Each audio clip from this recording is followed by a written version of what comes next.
Valentine's day ഒക്കെ ആവാറായില്ലേ? അപ്പോൾ അതിൻ്റെ ഒരു ഷോപ്പിംഗ് കണ്ടാലോ?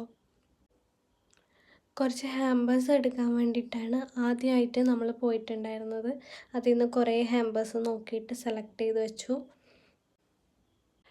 പിന്നീട് നമ്മൾ പോയിട്ടുണ്ടായിരുന്നത് കുറച്ച് ക്യൂട്ടായിട്ടുള്ള ഐറ്റംസ് നോക്കാൻ വേണ്ടിയിട്ടായിരുന്നു. മെയിനായിട്ടും വാലന്റൈൻസ് ഡേ ഹാമ്പേഴ്സിൽ ആഡ് ചെയ്യാൻ പറ്റുന്ന ഐറ്റംസ് ആയിരുന്നു സെലക്ട് ചെയ്തിട്ടുണ്ടായിരുന്നത്. ക്യൂട്ടായിട്ടുള്ള മിനിയേച്ചേഴ്സും ടോയ്സും സോഫ്റ്റ് ടോയ്സൊക്കെയാണ് സെലക്ട് ചെയ്തിട്ടുണ്ടായിരുന്നത്.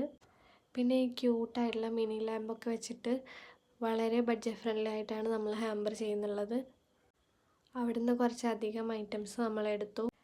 പിന്നീടാണ് നമ്മൾ മെയിനായിട്ടുള്ള സാധനം വാങ്ങാൻ പോയത്, അതായത് ചോക്ലേറ്റ്. അതാണല്ലോ ഇപ്പം വാലന്റൈൻസ് ഡേ ഹാമ്പേഴ്സിലൊക്കെ കൂടുതൽ വേണ്ടത്.